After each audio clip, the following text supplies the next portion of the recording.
So that's the sort of situation where we'd start on 10 milligrams rather than 20 milligrams. Let's just talk briefly about the side effects of statins before we then come on to the other examples of statins.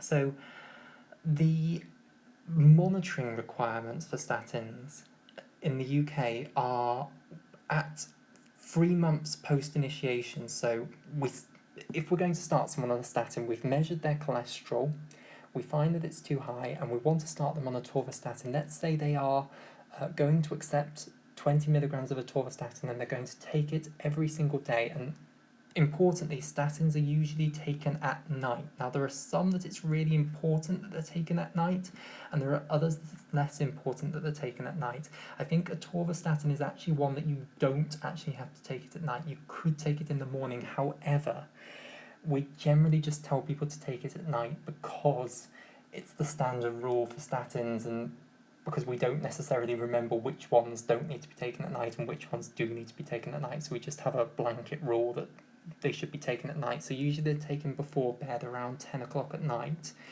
And the reason for that is that the way that they actually work, and I know I said I wasn't going to talk about the pharmacology, but they work by stopping the liver from making cholesterol. So the liver actually manufactures cholesterol from other molecules and then puts it into the bloodstream. Now, therefore, the way that you can reduce cholesterol level is by stopping the liver from doing that. Now, why does that mean that they're taken at night? And that is indeed what statins do. They block the liver from making cholesterol. Why does that mean that they need to be taken at night? Because the liver produces a lot more cholesterol at night compared to during the day. So when you're asleep, your liver is manufacturing a huge amount of cholesterol, whereas during the day it's not manufacturing that much. And that's that's the reasoning behind why statins should be taken at night, because they're going to have more effect if they're taken, if the levels in the blood are much higher at the time when the liver is actually manufacturing the most cholesterol. So they're usually taken once at night, and the symbol for that is ON, once at night. So 20 milligrams once at night. So back to monitoring. So usually we do blood tests then at 3 months post-initiation, and then also at 1 year post-initiation. And then if those blood tests have been normal at both 3 months and at a year, then we stop monitoring. So you only need to monitor after 3 months and 1 year usually. And what blood tests do you have to do? You have to do liver function tests at both 3 months and 1 year.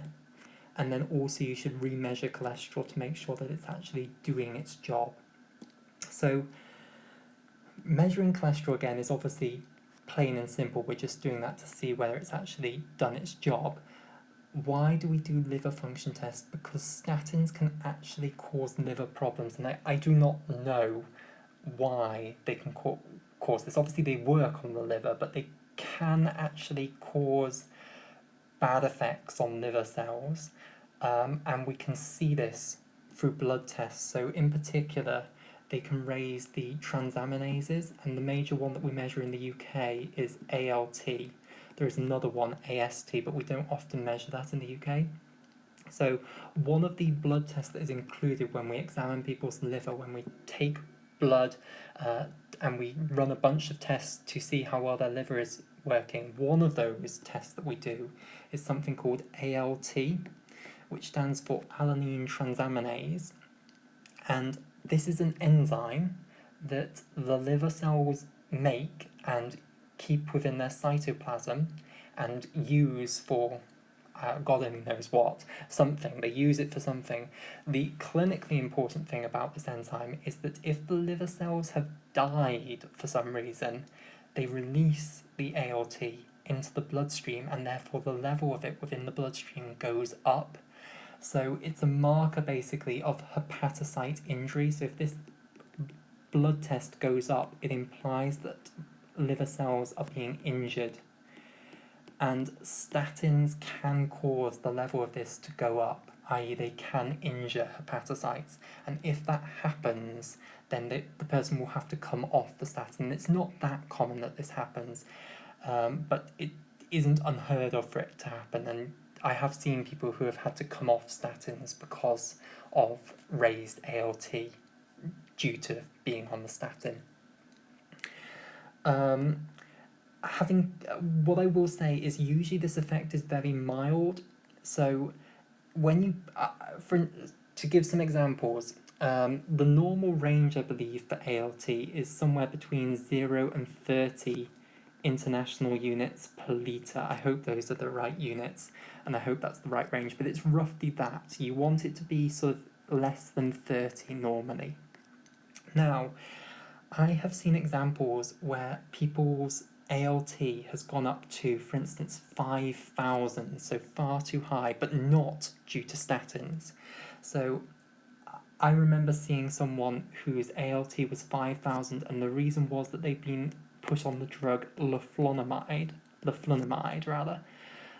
which is a drug used by rheumatologists to treat rheumatoid arthritis. It's not the first line drug used to treat rheumatoid arthritis, that's methotrexate. But if the person can't tolerate methotrexate, or for instance, if methotrexate hasn't worked, then the rheumatologist might put them on leflunomide. It is not a nice drug, it's a major immunosuppressant. It works by effectively poisoning the immune system to stop it from working as well.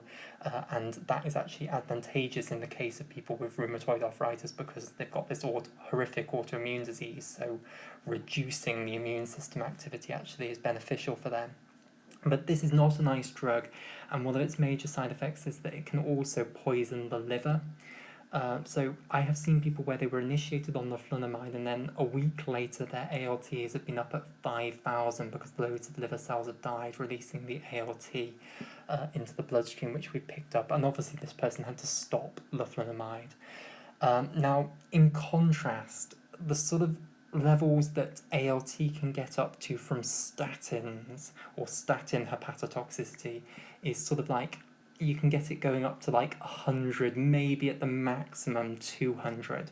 So the reason I've gone into this discussion is just to show you that there are a lot more hepatotoxic drugs that doctors can prescribe than statins. I've never seen a statin raise an ALT level to something absurd like 5,000. So they're not horrifically hepatotoxic, but it is one of the things that we have to watch out for when we initiate people on statins.